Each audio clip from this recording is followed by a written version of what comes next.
Bonjour. En fait, je suis là pour parler un petit peu pour la dégâts qui, soi-disant, la révolte, entre parenthèses, qu'ils ont fait en Syrie. Je vais d'abord parler pour les dégâts qu'ils ont fait dans le secteur d'électricité. Il y a des dégâts en direct, presque 95 millions d'euros. C'est en direct qu'ils ont détruit des plaisirs plutôt d'électricité et hydrauline. Et il y a encore des dégâts par intermédiaire, par exemple, les banques européennes qui ont financé des projets en Syrie. Ils ont arrêté ce projet de 600 millions d'euros parce qu'il y a un embargo contre la Syrie. Je ne sais pas pourquoi ils ont fait l'embargo. Ils ont fait l'embargo parce que, soi-disant, l'État syrien, qui n'est pas un État démocratie, cet État cultive son peuple, et c'est pour ça qu'ils ont arrêté, ils ont fait cet embargo contre la Syrie. Et également, je vais parler un petit peu, il y a encore des 53 martyrs ouvriers qui sont rien du tout avec ni l'armée ni les policiers qu'ils ont tués là-bas. Il y a encore 83 qui sont en otage, on ne sait pas ils sont où. Et également, ils ont pris en otage 12 ingénieurs iraniens, ils ont travaillé là-bas. Ils ont montré ces Iraniens comme quoi ils sont soldats iraniens qui combattent en Syrie.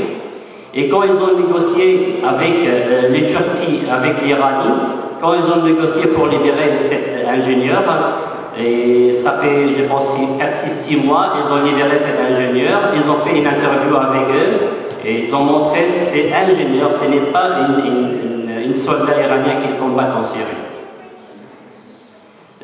Pour les secteurs de la ministre de la Santé, il y a 40 personnes de ce secteur qui les détruisent, qu'ils ont attaqué l'hôpital. Par exemple, ils ont attaqué l'hôpital Al-Hafé plusieurs fois. C'est un nouveau hôpital, ça fait même pas 5 ans qu'ils ont ouvert cet hôpital. Avec tous les matériels, ces nouveaux matériels, ils ont attaqué cet hôpital, ils ont détruit cet hôpital, qui ça coûte des milliers de l'argent, soi-disant pour faire la démocratie en Syrie. Également, je vais parler pour l'école. Il y a 4000 écoles qu'ils ont détruites en Syrie.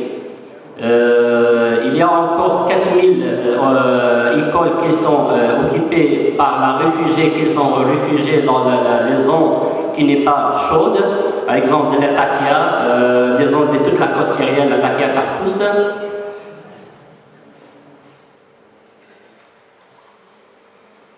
Il y a encore, je vais parler pour les gens qui sont réfugiés, il y a 2,5 millions de réfugiés dans les côtés qui n'est pas chaud, qu'il n'y a pas des éléments, qu'il n'y a pas de guerre là-bas, qui sont calmes, comme les côtés des côtes syriennes, comme les côtés de la Raqqa, la ville Raqqa avant, parce qu'il y a beaucoup de gens, des villes d'Erzor qui ont réfugié au Raqqa, et malheureusement ces gens qui ont réfugié là-bas, c'est eux qui ont fait le dernier événement en Raqqa, qu'ils ont essayé d'attaquer ce village. Et je vais parler un petit peu pour la djihadiste belge qui sont partis en Syrie pour combattre là-bas. Et vous rigolez, monsieur, je vais vous montrer, j'ai toutes les profs, je ne parle pas n'importe quoi, vous rigolez, mais je vais vous montrer tout. Je vais d'abord montrer le nom de la personne qui fait la collecte. Si on regarde ici sur le nom, on voit des noms afghans, on voit des noms de Turquie, on voit des noms tchétchènes qui ont collecté de l'argent pour y aller là-bas en Syrie, pour aider, soi-disant, la rebelle là-bas, soi-disant pour aider la rebelle là-bas, qui détruit notre pays là-bas. Et ici, je vais vous montrer encore le nom de la mosquée qu'ils ont collecté de l'argent dans cette mosquée et donné des djihadistes. Et également, je vais vous montrer des djihadistes, des photos des djihadistes, des un qui est mort là-bas, et un qu'il combatte jusqu'à maintenant là-bas également, qui n'est pas encore mort, j'espère qu'il est mort là-bas, et il va venir ici en Belgique, soi-disant, il va vivre ici en Belgique comme un citoyen européen, comme cette générale qu'il a accompagné dans la communauté européenne. C'est pour ça que j'ai dit je suis honteux, on a honte, on va accueillir la terroriste ici chez nous. Regardez ça, avec la terroriste là-bas. C'est une photo que j'ai prise par enquête et j'ai publié un article en arabe, il a publié en arabe et on voit tout. J'ai fait tout pour qu'il être prof et montrer tout le monde. Et malheureusement, personne qui voulait savoir c'est quoi ça, qu'est-ce qui se passe en Syrie. Moi, j'ai perdu, monsieur, 5 cousins là-bas. Les 2 dernières, ça fait 70 jours qu'ils sont morts là-bas. Pourquoi? Ils ne sont pas armés, ils ne sont pas militaires, ils ne sont pas policiers. Dans les villages de ma mère, monsieur, les terroristes, ils ont attaqué les villages de ma mère. Personne qui est resté là-bas, tout le monde, ils sont réfugiés en l'attaquant. Il y a un minibus, qu'il y a 15 personnes dans la minibus. Sa femme, il est devant le chauffeur. Ils ont arrêté un barrage de la terroriste, tout près de la justice Cheroul. Le monsieur pour le barrage de la terroriste, il a demandé, le chauffeur, qu'il descende sa femme. Il a dit, je voulais ta femme. C'est la cousine de ma mère qui a rencontré ça, qu'on était après libéré.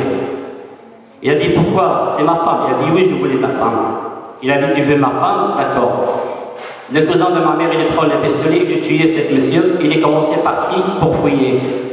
Ils ont attaqué avec une arme lourde. Sa femme, il a un bébé 4 mois dans sa bras. Il y a un balle qui est rentré dans ce bébé. Et ce bébé, je dis, il est morceau. Il est tombé dans la fenêtre, il est dans la rue. Il est resté 2 jours dans la rue. Il n'est pas entouré.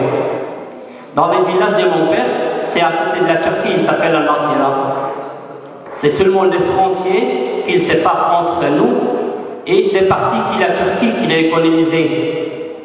Ils ont enlevé cette grillage, ils ont entré dans les villages. Mon cousin, il ne voulait pas sortir avec sa femme, avec 11 personnes dans le village. Il ne voulait pas sortir là-bas. Il a dit, je né ici, je vais mourir ici. Ils ont pris 7 personnes en étage, 11 personnes. J'ai parlé avec les Croix-Rouges ici pour qu'ils m'aident pour libérer cette personne. Ils ont pris toute l'information. Et j'ai enregistré toute l'information ici, le Croix-Rouge belge et le Croix-Rouge en Genève. Et on a essayé de les libérer avec notre moyen, ça n'ira pas. Et après, on a contacté avec un cousin à nous qui habite en Turquie, frontière, un médecin très connu là-bas. Il a parlé avec un chef de village près pour libérer cette 11 personnes. Il a demandé cette 11 personnes, c'était ma famille. Alors vous voulez la libérer, sinon je vais arrêter d'accueillir toutes les blessés qui vous ramenez dans mon hôpital. Alors ils ont libéré. Quand j'ai parlé avec mon cousin, il a dit exact. Il a dit, mon cousin, on a retourné dans le chemin de gorgement. La couteau dans les mains, j'étais le jour, il a dit, la couteau, il va nous gorger. Si nos cousins là-bas en Turquie qui n'est pas parlé. Et ils ont dit à mon cousin, ils ont dit, toi tu vas partir, on va libérer toi et l'imam de ces villages, on va le gorger. Il a dit exact mon cousin, il a dit non, on a arrêté tout ensemble, on reste ensemble, on meurt ensemble. C'est ça la liberté qu'il voulait ramener chez nous. Et maintenant, malheureusement, le nombre de morts en Syrie, soi-disant qu'ils ont dit un civil, c'est pas un civil. Ils ont parlé de 60 000 et des gens ils ont parlé de 70 000, c'est pas juste ce nombre. Il y a 40 000, je vous le dis, mais vous oubliez, dans les 40 000, il y a des terroristes qui rentrent dans tout le monde entier, ils cherchent, soi-disant, les vierges, pour monter dans les ciels, pour avoir les vierges là-bas. Et si, il y a un journaliste français qui était là-bas, qui a vu dans son propre yeux un terroriste qui est mort, qu'ils ont regardé dans la poche, ils ont trouvé des lingeries. Pourquoi? Pour prendre un cadeau pour les vierges. Si c'est un journaliste français qui confirme ça, c'est pas le journaliste syrien, c'est pas moi que j'ai parlé de ça.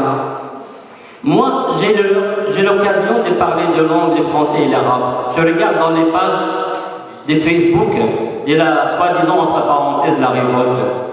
Si vous voyez qu'est-ce qu'ils racontent là-bas, c'est incroyable. La seule chose qu'ils parlent, on va gorger, on va tuer, on va gorger, on va tuer. C'est ça, est-ce que la révolte il donne les droits pour détruire les pays? Si vous allez détruire ces pays, alors comment vous allez les prendre après? Chaque fois, ils ont dit on a contrôlé 70% des pays, on a contrôlé 70% de la Syrie. Alors pourquoi vous êtes dehors si vous avez contrôlé 70% de la Syrie? Pourquoi ils sont tous dehors? Personne à l'intérieur là-bas. Monsieur Moaz El-Khatib, le président de la CNC syrienne, il était avant quoi? C'est l'imam de la mosquée, l'Omawiyin à Damas. Qu'est-ce qu'il fait avant lui, avant qu'il est parti? Il travaille pour la police secrète syrienne. Chaque personne qu'il a arrêtée par la police, un islamiste, c'est lui qui fait intermédiaire pour sortir cette personne. Cette information personnelle, ça. C'est ça qu'il voulait détruire la Syrie pour emmener l'islam radical là-bas. Pourquoi? J'ai cherché, ça fait longtemps que je cherche. Pourquoi les chrétiens qui sont libres de tout, qu'ils ont mis les mains avec l'islam radical là-bas? Pendant 3 ans, je cherche, je trouvais après, c'est l'intérêt économique, rien de ça. Il n'y a pas de démocratie, il n'y a rien du tout. Même notre démocratie, ici, chez nous, il n'existe pas. Il y a des pourcentages de démocratie. Notre démocratie, quand on parle, ici, il dit démocratie, quand on parle, l'homosexuel, avec le respect, tout le respect pour l'homosexuel, il termine quand on parle d'un sujet des Palestiniens. C'est ça la démocratie ici chez nous, malheureusement.